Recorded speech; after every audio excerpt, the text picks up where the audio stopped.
I told a stranger at the airport the most intimate and embarrassing secret of my professional life because I was certain I'd never see him again. After all, what were the odds of that elegant, funny, and absurdly handsome man crossing my path a second time? For hours, we laughed, we talked, and I let my guard down completely. For the first time in a long while, I felt like I could just be myself. Then I showed up for my first day at the company of my dreams. And I found out that the stranger who knew my most shameful secret wasn't a stranger at all. He was my new CEO. And, by the way he looked at me in that room, I got the feeling he knew far more about me than he should. Hi, I'm Kay. A special shout out to those of you watching Book 1 for free here on the My Stories platform, completely ad-free and uninterrupted. Chapter 1. Cancelled. The word appeared on the board in orange letters, blinking as if it were ashamed of itself. Cancelled. I read it 3 times, because the first time I figured I was reading the wrong line, the second time I figured it was someone else's flight, and the third time I finally accepted that yes, the universe had decided to kick off my dream job with a tasteless joke. The entire Denver airport terminal kept moving around me, people dragging suitcases, a kid crying near a blue armchair, an old man in a cap sleeping with his mouth open, and I stood frozen in the middle of the concourse holding a cup of coffee, my hand trembling slightly. My flight to Boston left in 2 hours. Not anymore. I had 24 hours until I walked through the doors of Northbridge Capital as a hired employee. 24 hours. The company I'd chased for 4 years the way you chase a bus that isn't going to stop. The company whose org chart I knew by heart. The company where I'd rehearsed alone in the mirror the face I was going to make when I got my badge for the first time. 24 hours. I breathed. I tried to remember the name of the airline's rebooking policy. I remembered it. I'd memorized that on a flight between Chicago and Denver 2 months ago, because that's exactly the kind of thing my brain does when it should be resting.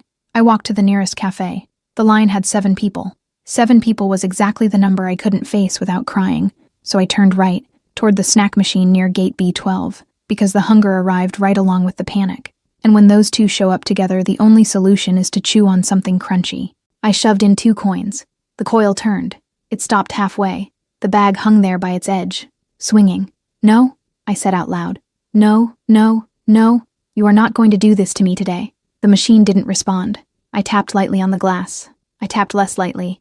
I tried to shake it, discovered the machine weighed about as much as a couch, gave up on force, and switched to diplomacy. "Look," I said, pressing my forehead to the glass. "And I've already had a bad day. I'm already paying for this canceled flight with my soul, with my dream job, and with roughly 40% of my sanity. You're going to give me that bag or I'm calling airport management." The machine, true to itself, kept the bag dangling. It was at this glorious moment of my life that the coffee spilled. I'm not exactly sure how. I remember I was balancing the cup in my left hand while pounding the glass with my right, and I remember that in 1 second the cup tipped, and the next second there was a brown lake running across the airport floor all the way to someone's impeccable leather shoe. Someone who'd had the bad luck to be standing about 1.5 feet away from me.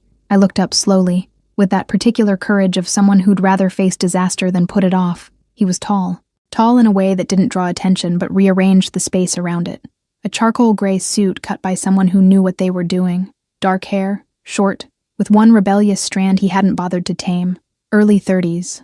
Light, alert eyes. He was looking at his shoe, then at the coffee on the floor, then at me, and the corner of his mouth went up 0.5 centimeter in a way that made me even more nervous than if he'd shouted. "I'll pay for the dry cleaning," I said, before he could say anything. "I'll pay for the whole shoe. I'll pay for your trip. I'll pay for your next suit. I don't have money for any of that, but I'll do it in installments." He lowered his eyes to the coffee, looked at the machine, looked at me. "The machine," he said, his voice low, controlled, far too amused for someone who'd just lost a shoe. "Oh, did it start it? It ate 2 coins. I see. And the board," I gestured vaguely toward the other side, "betrayed me too. The board too. Cancelled. In orange letters. Without apologizing." He nodded, serious, as if I'd just reported a federal crime. Then, with irritating calm, he pulled a handkerchief from the inside pocket of his jacket and crouched to wipe his own shoe without ever taking his eyes off me. "Are you okay?" he asked. The question was polite. It was the question strangers ask to end a conversation, not start one. It was supposed to get in, "I'm fine, thanks," and an embarrassed smile in return. "No," I said, "I'm not okay. I start the job I chased for 4 years at 9 o'clock tomorrow, in Boston, and my flight got canceled, and the next one doesn't leave for 3 hours. And I've already calculated that if I sleep 3 hours at the hotel, miss the morning connection, run 40 minutes late in traffic, and still get there before the welcome breakfast. I survive. But if anything goes wrong, anything, you hear me? Snow, a flat tire, a coffee spilled on some random executive in the terminal. I show up late on the first day. They fire me before I even have an ID, and I go back to Chicago at 29 years old living on my best friend's couch, who, by the way, is an employment lawyer and would sue me for subletting the couch. So no, I'm not okay. I'm in what professionals call a managed catastrophe. He'd stopped wiping his shoe halfway through my monologue. He was balanced on his bent knee, the handkerchief forgotten in his hand, looking at me with that half smile I was already starting to find dangerous. Managed catastrophe, he repeated, slowly, as if tasting it. I like that. It's for internal use only. Internal use by whom? Mine. I swallowed. I talk a lot when I'm nervous. Normally I'm a serious person. He stood. He was even taller on his feet. I'll pretend to believe that, he said. And it was at that exact instant, with his coffee-stained shoe and his handkerchief folded back into his pocket, that I laughed for the first time that day. It was a short laugh, surprised, almost against my will, but it came out. He held out his hand. Everett. His hand was warm. Mine was freezing from holding a paper cup for too long. Thalia, he repeated, and the way he said it made it sound like a name worth saying slowly. Which airline? I told him. He nodded as if it confirmed some internal suspicion I had no way of following. He glanced at the watch on his wrist, a watch that didn't make the sound of a cheap watch, and then at the snack machine behind me, still holding the dangling bag hostage. May I? He asked. May you what? He stepped up to the machine, pressed his open hand against the glass, and gave one precise push to the lower side. The bag came loose and fell with a dignified thud. He bent down, took it from the tray, and handed it to me in silence. I looked at the bag. I looked at him. I looked at the bag again. How? Physics, he said, and patience. The loudspeakers blared overhead with the first boarding call for the next flight to Boston. I clutched the bag against my chest like a trophy, took 2 steps back toward the gate, and for some reason, I still can't explain to this day, I looked back before turning the corner. He was still standing there, hand in his pocket, watching. Good luck with the job, he said. I waved with the crumpled snack bag, like a complete idiot, and ran. Chapter 2. The Seat Next Door. The boarding line had the exact calm of someone who doesn't yet know they're about to fly seated next to an emotionally compromised stranger. I, of course, knew. I handed over my boarding pass without reading it. I knew the seat number by heart. I knew the gate. I knew the policy. I knew everything except where to put the shame of having dumped my emotional life on a man who had probably already forgotten my name. I crossed the jet bridge, stepped onto the plane, turned left instead of right. The ticket was paid for by the company. Business class. I'd never set foot in business class except to leave an in-flight magazine in the wrong seat during an old internship. The flight attendant at the cabin entrance smiled without moving her eyes. Welcome, miss. Her name tag said Inez. I made my way down the center aisle, counting the rows with that absurd discipline of someone afraid of getting even the printed numbers wrong. 4A. Window. I fit my bag into the overhead bin, sat down, fastened my belt, opened the crumpled snack bag in my lap just to have something in my hands while the rest of the world boarded. That's when he appeared. Not dramatically. Not like in a movie. He just appeared. Charcoal gray suit, jacket folded over his arm, a small carry-on, the same rebellious strand of hair. He checked the number above the row, checked the card in his hand, raised his eyes, and saw me. For one whole second, he said nothing. Then he smiled, in that way of someone who'd seen the joke coming before it happened. 4B, he said. I looked at the seat next to mine. 4B glowed in little white lit-up letters. No. Yes. The universe is suing me. The universe gave you a window seat. He stowed his bag in the overhead compartment with an economy of motion I wasn't prepared to observe up close. Consider it partial compensation. He sat down. The jacket went on the side hook. His scent arrived with him. Something woody, understated, expensive enough that I couldn't name it. Inez came by pushing the welcome cart. Champagne, water, juice. He declined everything with a minimal nod. I accepted water, because refusing fluids in that state would have been irresponsible. So, he turned slightly in his seat, his arm resting on the divider. Normally you're a serious person. I said that at the airport. You did. I stand by it. You stand by it. The turbine purred. The plane began to pull away from the gate. I clutched the snack bag in my lap, looked out the window at the rain-slicked Denver runway, and made the most idiotic executive decision of my adult life. I was going to have a normal conversation with the stranger next to me, like an adult, like a professional, without spilling a single additional personal detail, without proving anything to anyone. Takeoff was smooth. The city shrank. The clouds swallowed the window. He read for about 20 minutes. I pretended to sleep. He set down his reading. I gave up pretending. "Can I ask you something?" I said. "You can? Do you laugh rarely?" He turned his head a little. He considered. "Why do you ask?" "Because you smile out of the corner of your mouth a lot, but you don't crack up. People who laugh easily crack up. You don't crack up." He looked at the cabin ceiling as if the answer were written up there. "I laugh rarely," he admitted.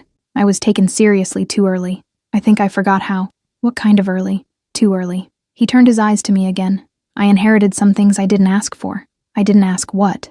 There was something in the way he'd said, "some things," that was a rug laid over another rug, and I recognized it because I did the same thing with my mother. In-flight dinner. Inez served pasta with some sauce I barely tasted. He accepted. We ate in polite silence for 2 minutes, and I couldn't stand it. "Can I tell you something?"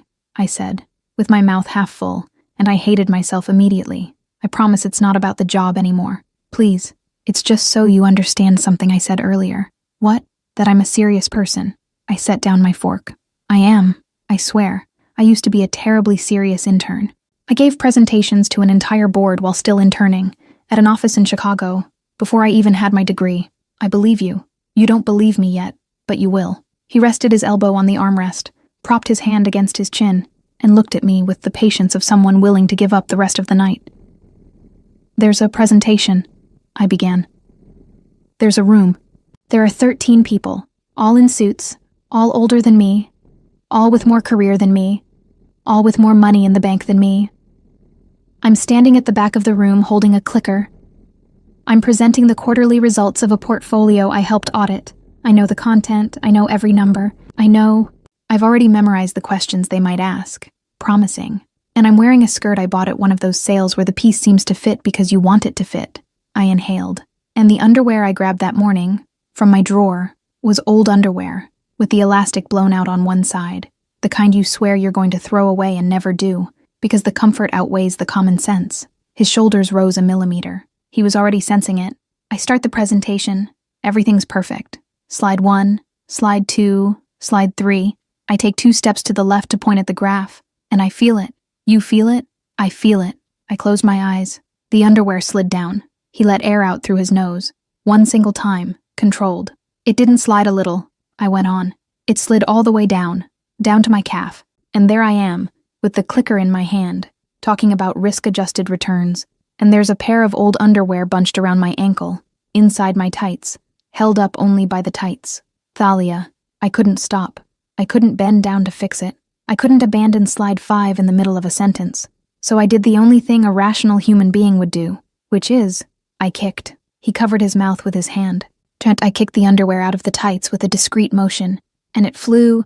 I traced the trajectory with my hand in the air, quietly, and it landed under the conference table, under the wind table, with 13 directors all around it. His shoulders were shaking now. In silence, still in silence. I finished the presentation. Slide 15, polite applause. I looked at the ceiling, and then the operations director, a man named Bernard, set down his pen, ducked his head under the table, came back up, and asked the whole room, out loud, whose underwear it was. He lost it. He roared with laughter.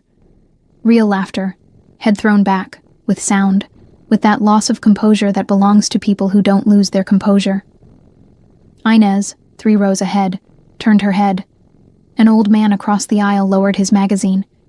"Nobody answered," I said, louder, because now I was laughing too. Nobody answered, and Bernard held the underwear up in the air, with 2 fingers, like someone holding up evidence, and said, and I quote, "This here is the ugliest thing I've ever seen in my life.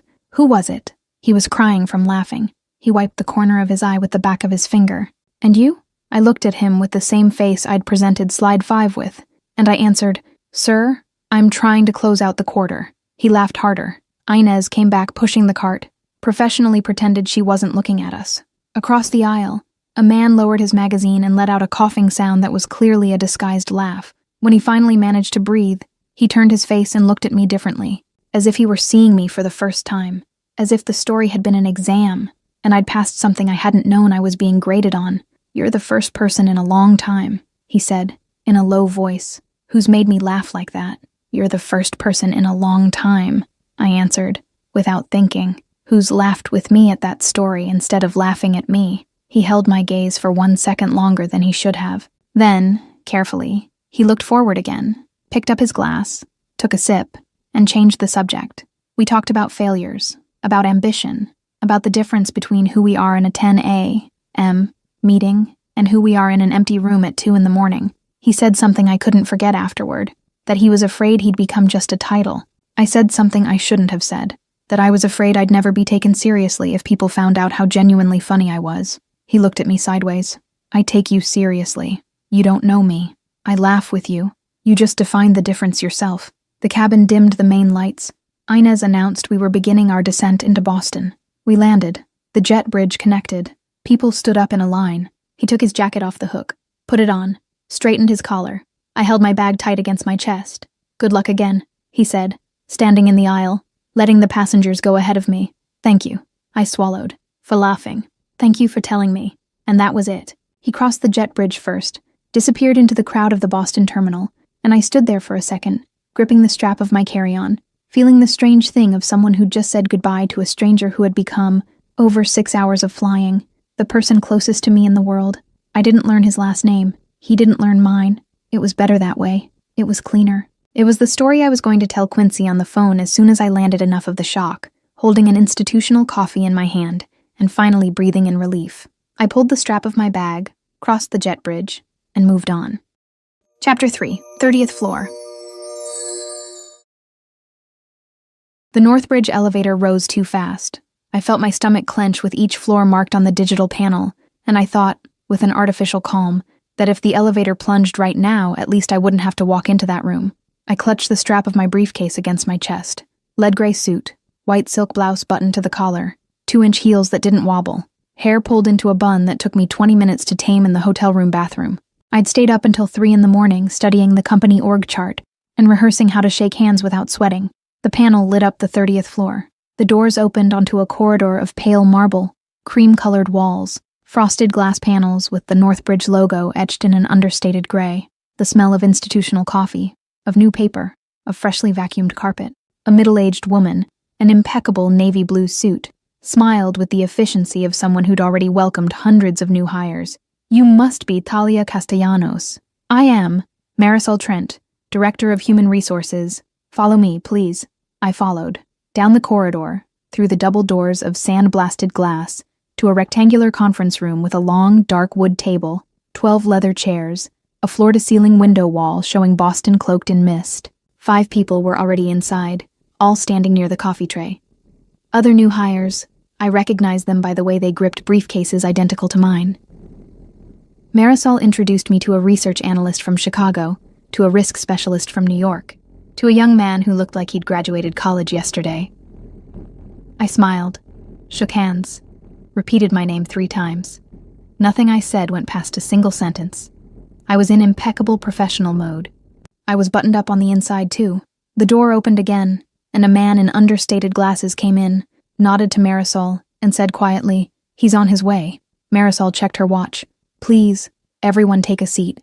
The CEO will open the meeting with a few words before I continue with the onboarding." I sat in the 3rd chair from the end, on the right side of the table. I placed my briefcase in front of me, opened my notebook, jotted the date in the upper corner. Firm handwriting. I'm a person who writes dates in a notebook. I'm a serious person. The door opens. The 5 new hires stand up in a synchronized motion. I stand too, on polite autopilot. I lift my eyes, and the entire floor of the 30th story decides, at that instant, to cease to exist. He comes in with Marisol clearing the way ahead, a navy blue suit of rigorous cut, white shirt with no tie, right hand in his pocket, hair combed back with a precision different from the airport's. But it's the same face. It's the same half-smile. It's the same Everett. His eyes sweep the room in a general greeting, find each new hire for a second, and stop on me. I see the microsecond in which he recognizes me. I see the corner of his mouth twitch. I see his hand grip a little tighter the materials he's carrying. He holds back his laugh with heroic dignity. I calculate the distance to the window. 30th floor. Tempered glass. Probably. I couldn't even crack it. Good morning? His voice fills the room. Calm. Low. Sure. the voice of someone who's never had to raise his tone to be heard. The 5 new hires murmur, "Good morning." I murmur too, like a person who doesn't know this man, like a person who didn't spend 6 hours telling him the most embarrassing story of my life. "Please, have a seat." We sit. I look at my notebook. I look at my pen. I look at anything that isn't the exact spot where Everett Langley is standing. My name is Everett Langley. I've been CEO of Northbridge for 4 years, before any formalities. I want to say that the company you chose is not the company you imagine from the outside. I look up without meaning to. I meet his eyes. He looks away in time, to the Chicago analyst, and continues. "Each of you went through 6 rounds in this process. Each of you was chosen by a different mind on the board. You are not here by luck. I take notes. I take notes on anything. I draw a straight line under the date. I make an arrow. I write, selection process, and underline it. I underline it so hard I tear the paper. In the first 6 months, no one will expect genius from you. They'll expect honesty. When you don't understand something, ask. When you realize something is wrong, speak up. Northbridge doesn't need pretty employees. It needs employees who sleep soundly." He pauses. I feel, without looking, that he's looking at me. I often say that the best analyst I ever hired was a woman who walked into my office on her 2nd day and told me a report I'd approved the week before was wrong. She was 25 years old. She was promoted 3 times in 2 years. I pretend this is a corporate anecdote. I pretend this sentence isn't being planted in front of me as a warning that he remembers exactly who I am. I pretend well. I'm an impeccable professional. He wraps up with 2 more short sentences, wishes everyone welcome, says thank you. He leaves through the same door. The door closes. I breathe for the first time in 4 minutes. Marisol takes over with an efficient smile and starts explaining internal policies, code of conduct, health insurance, access systems. I write down everything, every word, as if my life depended on it. Somewhere on the right side of my brain, a shrill voice repeats on a loop that the CEO of the company where I'm going to work for the next 10 years knows I once kicked my underwear under a conference table. The onboarding ends punctually at 11. Marisol guides us around the floor, shows us the break room, the workstations, the layout of the offices. She points to a more secluded corridor, a glass-walled office in the corner. That one over there is Everett's office. It's usually open. He likes to say he'd rather disturb than be disturbed. I crane my neck just enough to see, through the glass wall, his silhouette standing in front of the window, talking on the phone with his free hand in his pocket. He doesn't look in my direction. I exit stage left. The workstation reserved for me sits in an archipelago of pale desks, separated by low partitions. I sit, turn on the computer, log in, set up my password. For 30 minutes, I'm a functional person. Then, under the pretext of getting water, I cross the entire floor to the women's restroom, step into a stall, close the door, and call Quincy. "Are you breathing?" Quincy's voice on the other end, in Chicago, sounds like the only safe point on the continent. "Technically, did you make it to the office?" Quincy. The Everett from the airport. The man from the underwear story. The man who laughed until the flight attendant gave us a weird look. Yes, he's the CEO. Silence. 3 exact seconds. I picture her face with surgical precision. "He's the what?" I cover my mouth with my hand to keep from laughing. It's a hysterical laugh, the kind that comes with tears. I'm sitting in a stall in the women's restroom on the 30th floor of Northbridge Capitol, with my hand over my mouth trying not to make noise while Quincy screams in Chicago. "You kissed the CEO. No, wait, you didn't even kiss him yet. You just told him the underwear story. That's worse. That's so much worse. A kiss blows over. Underwear doesn't. Quincy, I don't need this right now. You need exactly this. I'm the only person who's going to tell you the truth. I'm going to request a transfer to the Singapore branch. I'm going to learn Mandarin. Northbridge doesn't have a Singapore branch. Then I'll open one. Thalia, Quincy, you went through 6 rounds to get into this company. 3 years chasing this company. You are not leaving because of a man who laughed at a story of yours on a plane. He's not a man. He's the CEO. It's the same person. I take a deep breath. I swear on my diploma that if he talks to me this week, I die. You're not going to die. You're too good to die of embarrassment. You're going to walk in there, do your job, and pretend he's a piece of furniture. A piece of furniture. An expensive piece of furniture. A sideboard. I laugh quietly, my forehead pressed against the stall wall. By the time I hang up, I can breathe again. For the rest of the day, I avoid the glass-walled office in the corner. I don't walk down its corridor. I don't go to the break room nearby. I have lunch at my desk with 2 oatmeal cookies from my bag. When I need to use the restroom, I pick the one on the floor below. I have a plan. The plan is to last 30 years without ever crossing paths with him in an enclosed space again. The plan lasts until Tuesday morning. At 9 a.m. Mate, still struggling to understand the internal reporting system, I see an alert flash on my screen. A meeting summons to the boardroom at 9:30. Sender, the CEO's office. I close my eyes. I count to 5. I open them again. The alert is still there. I grab the notebook, the pen, fix my bun, straighten my blazer. I cross the floor with my head held high. I knock on the boardroom door. A calm voice tells me to come in. The room is bigger than yesterday's. A round table, 3 chairs occupied. Everett is at the back, standing near the window, his right hand in his pocket. Beside him, a tall, thin man in understated glasses, a gray suit, a neutral expression, holding a folder. Søren Whitlock, Chief of Staff. I recognized him from the org chart photo I memorized during my prep week for the process. Behind him, seated, an older man with impeccable graying hair, a pinstripe suit, a thick class ring on his left hand, a gaze that swept me up and down in a second.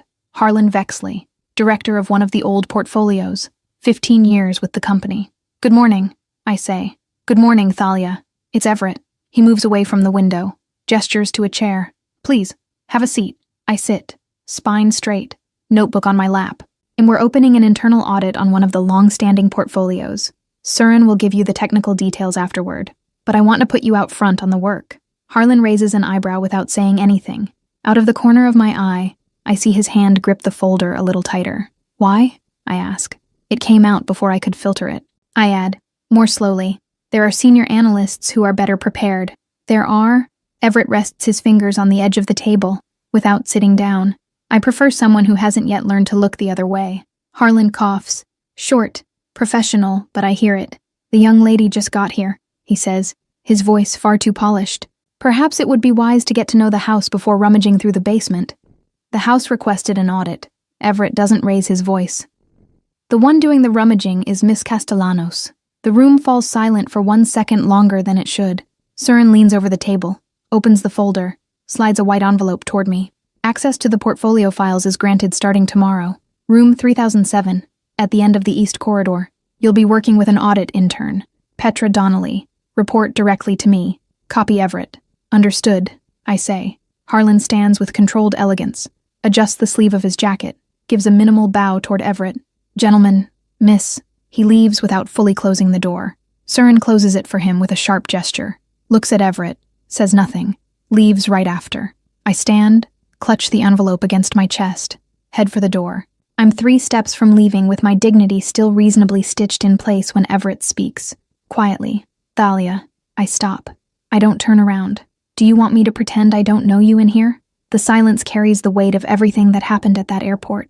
I close my eyes for an instant. I think of the snack machine. I think of seat 4B. I think of the loose underwear falling to the floor of a conference room at some old internship. This sentence of his, said like that, quietly, is the most dangerous thing he could have done. I turn just enough for him to see my profile. I want you to pretend this is the first time we've ever met, I say, and I'll pretend right along with you. Deal. I leave without looking back. I cross the corridor, cross the floor, sit at my desk, place the envelope in front of me. I open the computer. I start looking for the portfolio name in the system. My hands are steady. My heart is not. Through the glass wall of the corner office, I feel, without needing to look, that he's still standing at the window with his hand in his pocket. I don't look. I pretend. I'm an impeccable professional, and I pretend very well. Chapter 4, Too Fine a Line. Over the next 15 days, room 3007 became my whole world. A long rectangular table, 2 ergonomic chairs, 3 extra monitors pulled from some storage closet, a whiteboard wall that Petra Donnelly filled with flowcharts in blue and red marker. The intern is 23 years old, 2 understated piercings in her ear, short hair, iced coffee constantly in hand. She calls me Ms. Castellanos on the first day, and I tell her to call me Thalia on the second. For 2 weeks, I eat oatmeal cookies in room 3007. I drink coffee from the break room 1 floor up. I print old statements, cross-reference client names, build spreadsheets that only Petra understands. I leave the building at 11, sometimes midnight.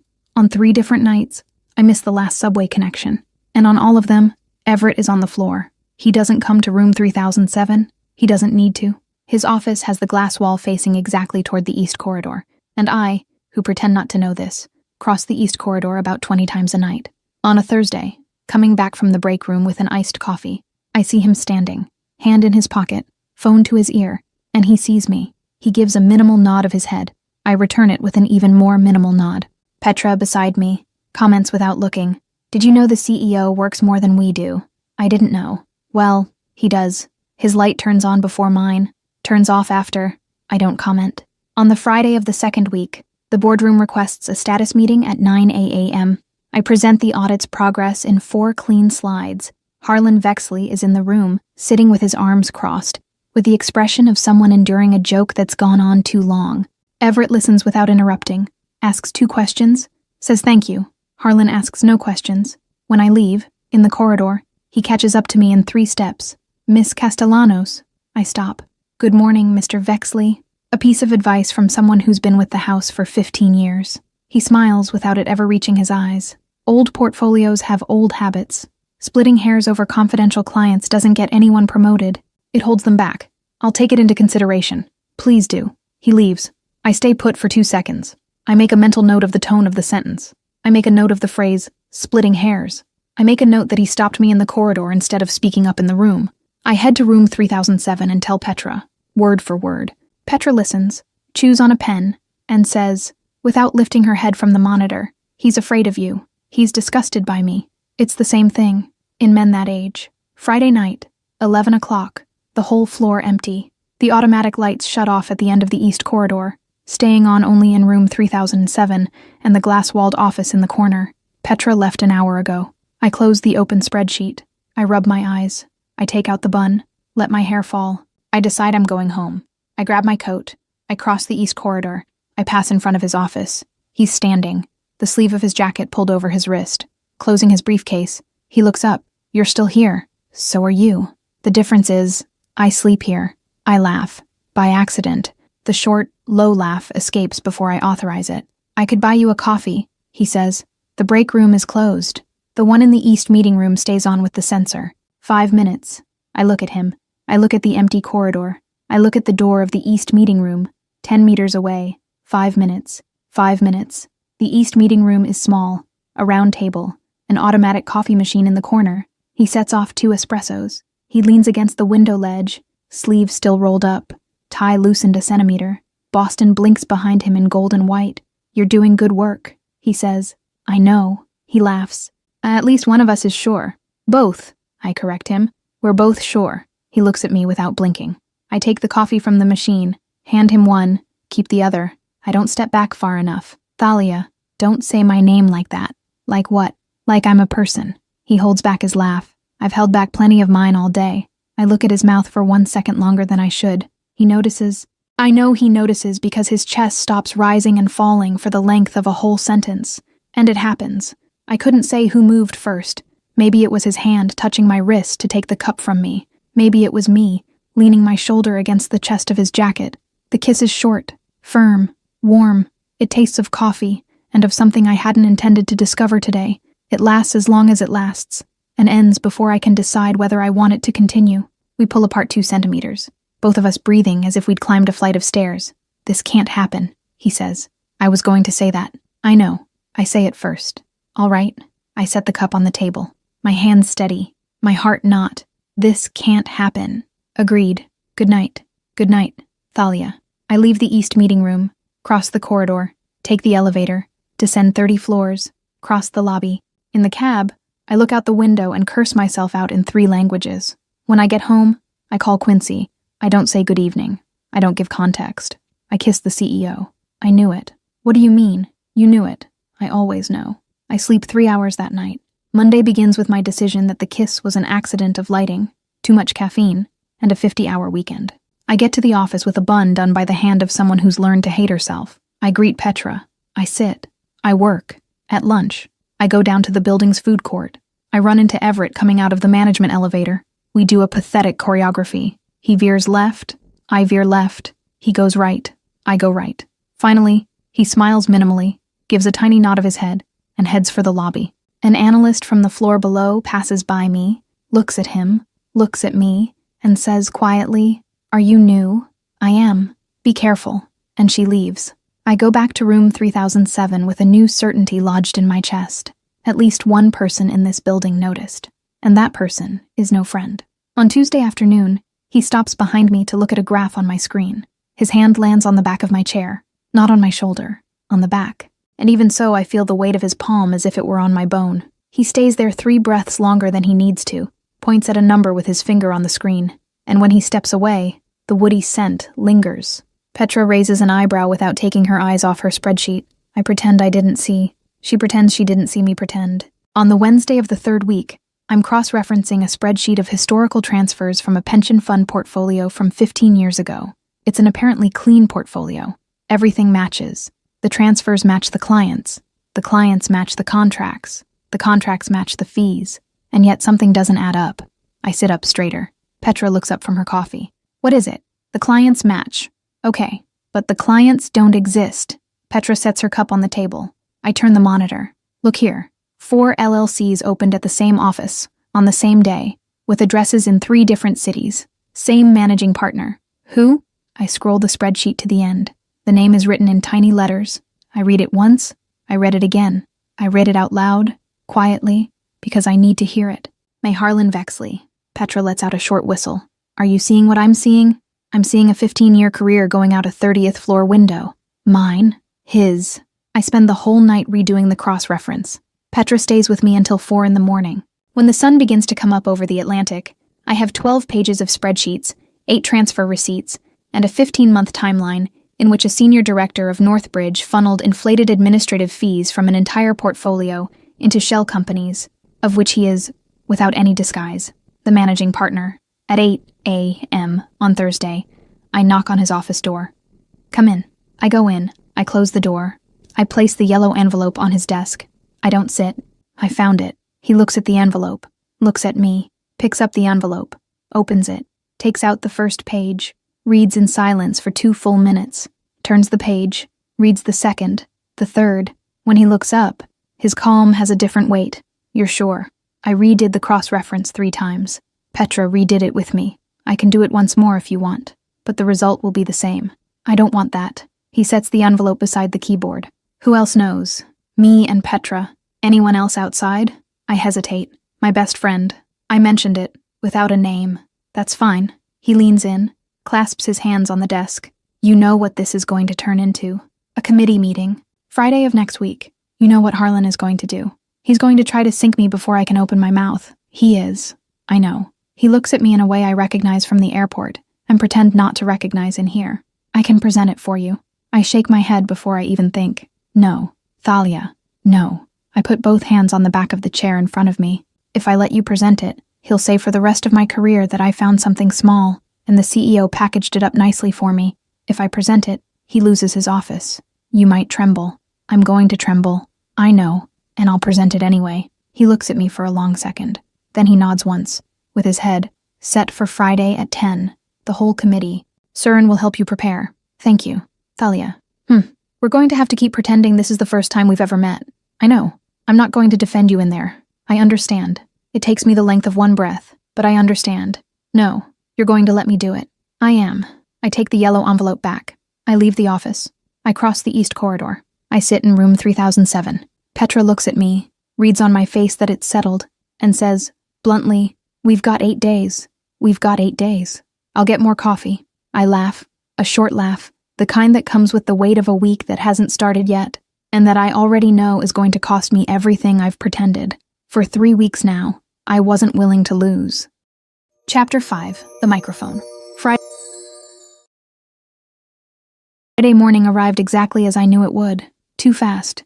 And with the feeling that the elevator was rising slower than usual just to give me time to invent an excuse to go back down. I didn't invent one. I got off on the 30th floor with the leather briefcase under my arm, the flash drive in the inside pocket of my blazer, and 3 printed versions of the presentation folded inside a black folder. Petra Donnelly, the audit intern who had become my shadow over the last 3 weeks, was waiting for me beside the door of the big conference room, holding a cup of coffee that wasn't for me, and trying to hide the trembling of her own hands. It's all on the cloud, too, she said, in a whisper that didn't match her voice.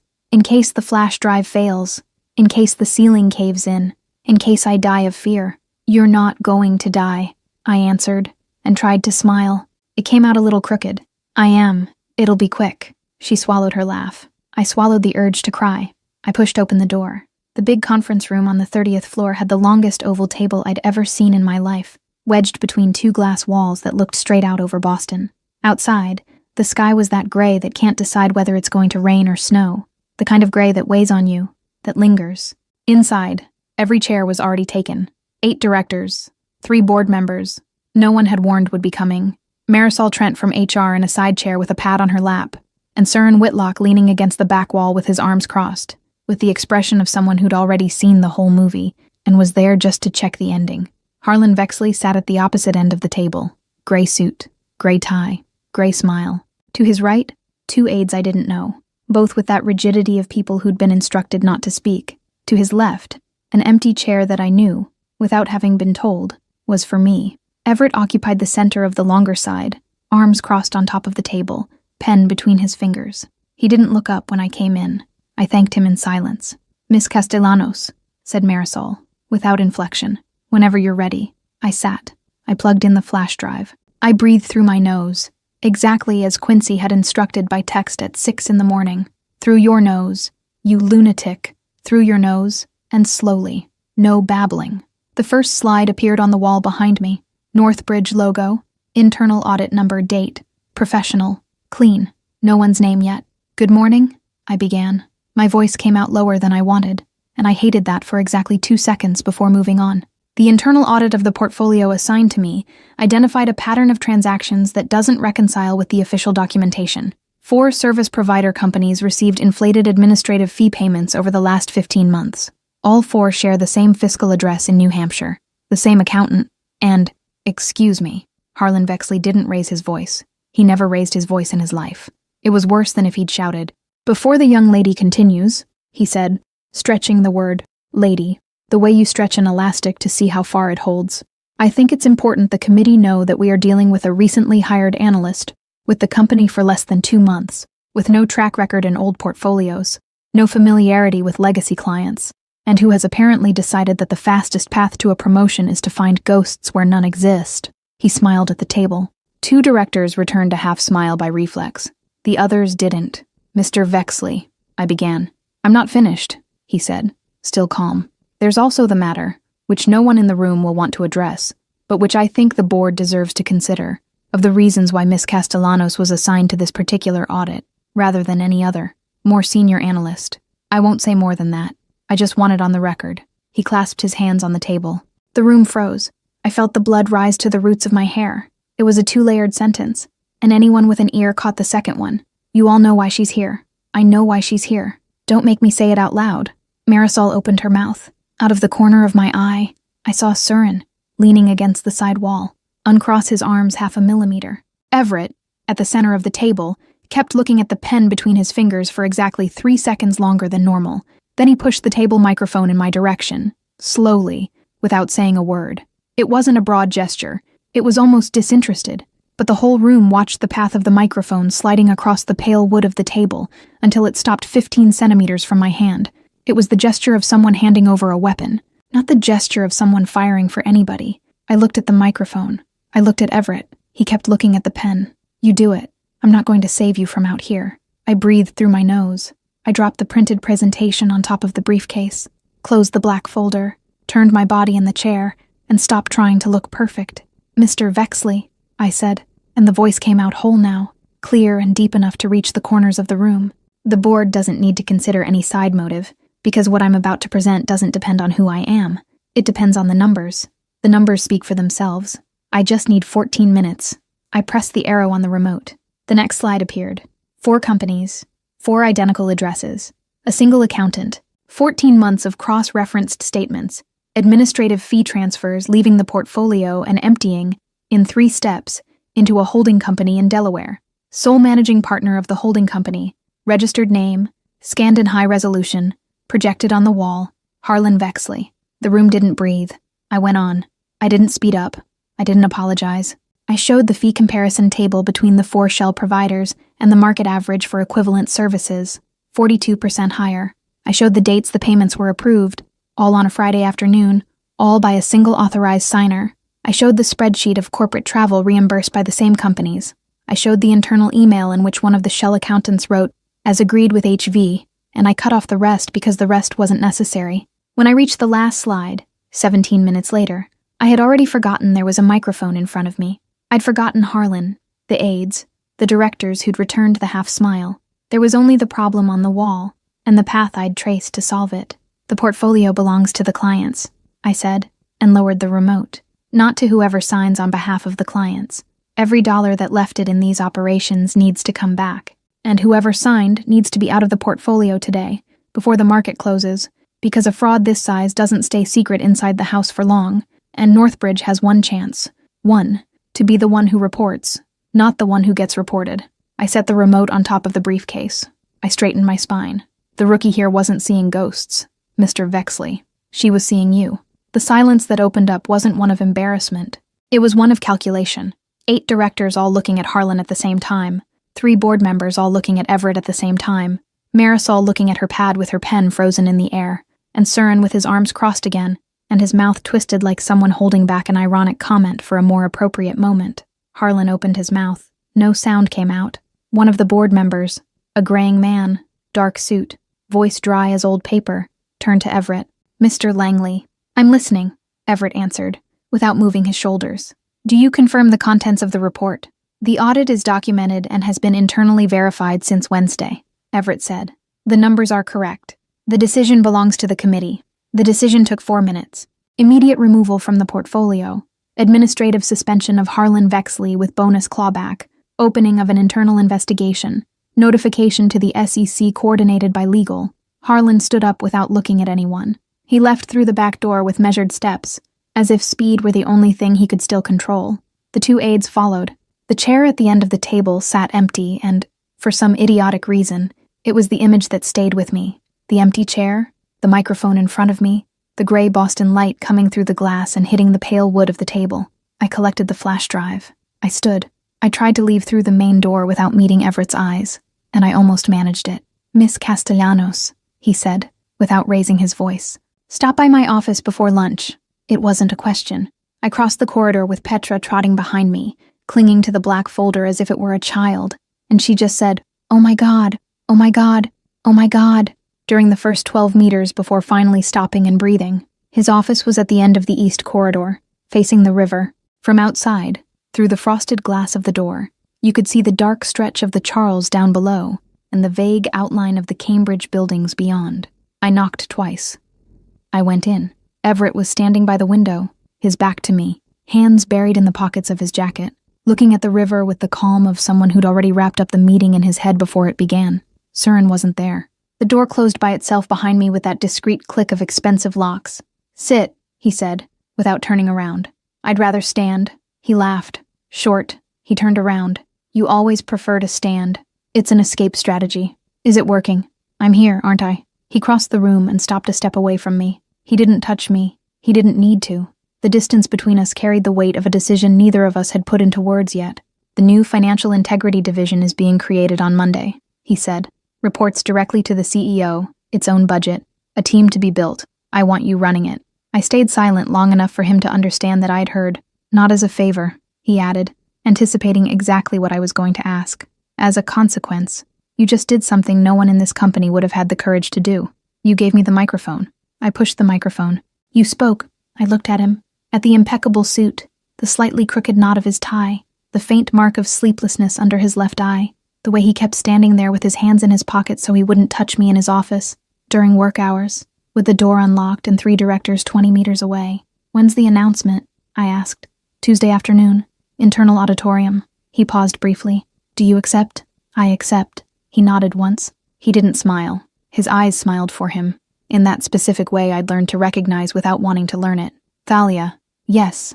On Tuesday night, after the announcement, I'd like to take you to dinner." I held my breath before it could escape. "As CEO? No. As what, then?" He looked at me in that way I'd known since seat 4B on the Denver-Boston flight. Exactly that way, as if the answer had already been awake between us for weeks, and he was only waiting for the right moment to say it out loud. "We'll talk on Tuesday," he said. I left his office with the feeling that something much bigger than a promotion had just been agreed upon between the two of us, without either of us having said its name out loud. Chapter 6: Snow in Boston. The Northbridge Internal Auditorium had 240 seats, and on Tuesday afternoon, every one of them was occupied. I knew the number because I'd counted 3 times on the way down from the 30th floor to the second basement level, while Petra Donnelly walked beside me holding a folder that didn't need to be held, and Quincy, in my left earbud, said words of motivation that involved at least 4 swear words per sentence. "I'm hanging up," I warned her. "You're not going to hang up." "I am." "You won't. You need my voice inside your head. Imagine if you get distracted and start babbling." "I'm not going to babble. You always babble when you're nervous." I hung up before going up on stage, stowed the phone in my blazer pocket, put on the institutional smile. I climbed the 3 steps. Marisol Trent gave the short introduction. 3 lines of bio, one about the recent audit without naming names, and the official sentence, Financial Integrity Division, reporting directly to the presidency, effective immediately. Applause. Sincere, for the most part. Curious, in some corners. Cold, in at least 2 rows that I located without needing to look twice. I spoke for 2 minutes. I thanked people without thanking them too much, described the division's scope without promising miracles, and finished with a sentence I'd rehearsed all morning in front of the mirror, and that came out on stage, exactly the way I wanted it to come out. Short, clear, no joke. Applause again. Everett was in the front row, beside Søren. He didn't clap louder than anyone else. He clapped just the right amount, his chin slightly raised, in the way of someone who knew that this had already been practically public knowledge for a long time. When the auditorium emptied, I started gathering the notes I hadn't used. Petra appeared at the side of the stage with a bottle of water. "You have to see outside," she said. "See what?" "It's snowing." I laughed.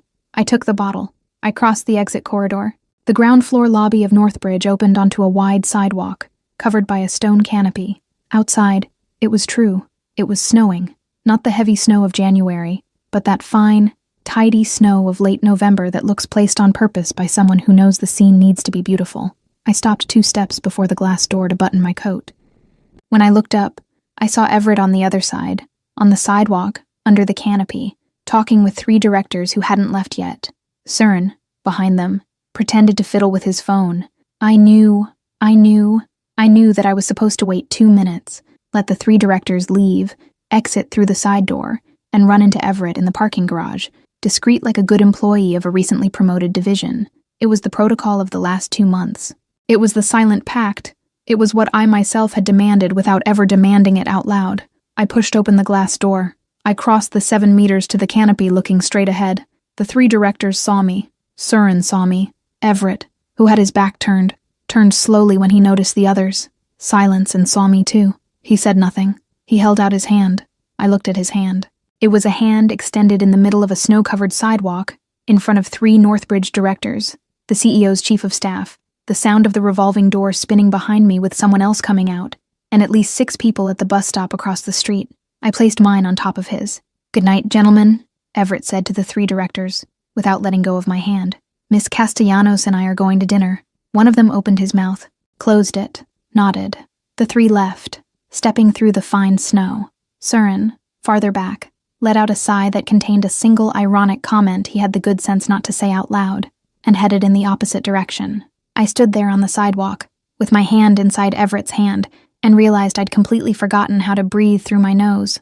"You're insane," I said. "I am. The 3 of them just saw you. They were meant to see. Everett, Thalia." He looked at me in that way from seat 4B. "I'm tired," he said, quietly. "Not of you, of pretending." The snow kept falling on the shoulder of his jacket. I caught a flake with my finger and it melted before I could show it to him. "The car's over there," he pointed. "The reservation's at 8. Will you come with me?" "Where to?" "Dinner." "As CEO?" "No." "As what?" He smiled. Not the meeting smile, the other one. "As the stranger who laughed with you at an airport." I held back my laugh with heroic dignity and failed. I walked with him to the car with my hand still inside his hand, and Boston snowed down on the 2 of us without asking permission. The restaurant was a small place in the North End, tucked between 2 brick buildings, with 6 tables and a waitress who didn't pretend to recognize Everett. The table was in a corner, candle lit, white wine already on it. We ate slowly. At some point, between the wine and the second course, he began, "You know the difference between who you are in a meeting," and I finished without thinking, "and who you are at 2 in the morning." The same sentence from the flight, word for word. We both laughed without needing to say the name of the flight. Over dessert? I set down my fork. I accept, I said. What? What you haven't asked yet. He laughed. Short. There's a condition. What is it? You swear, right now, in front of me, that you'll never, ever, under any circumstances, repeat the underwear story in public. He raised his right hand, solemn. I swear. You're lying. I am. I know. I know you know. It's fine. You can lie. He held my hand on top of the table. He said nothing more for a long time. The car dropped us off in front of his building in Beacon Hill around 10:30. The doorman said, "Good evening, Mr. Langley," without looking at me, with the trained tact of good doormen. The elevator rose in silence. The corridor was long, with a thick carpet that muffled our steps. He opened the apartment door and stood there, holding the handle, waiting. I went in. The door closed behind the two of us. Everett's kitchen caught the morning sun on the east side of Beacon Hill, and on Wednesday morning the sun came through the window as if it knew exactly what had happened. I woke first. I found his white shirt folded on the bedroom chair and put it over my shoulders because the place was cold, and because it was the first thing within reach that carried his scent. I walked barefoot down the corridor.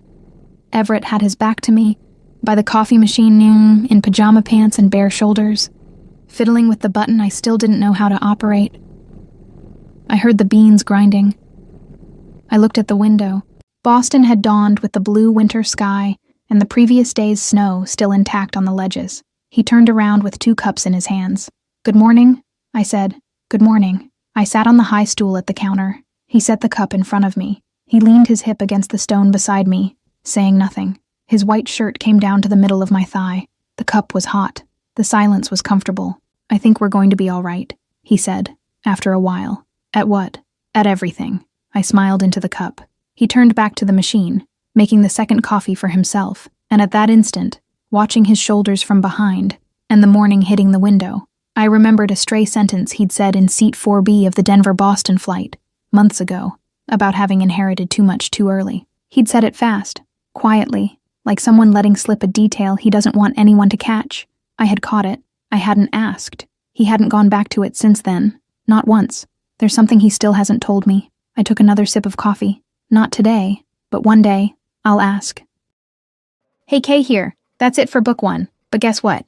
Book 2 is already done. You can grab access to it for just a small fee. I thought Everett would be the man who would choose to stay, even when the whole world forced me to decide. But then came Lisbon. The promotion I'd dreamed of my whole life arrived with a silent clause.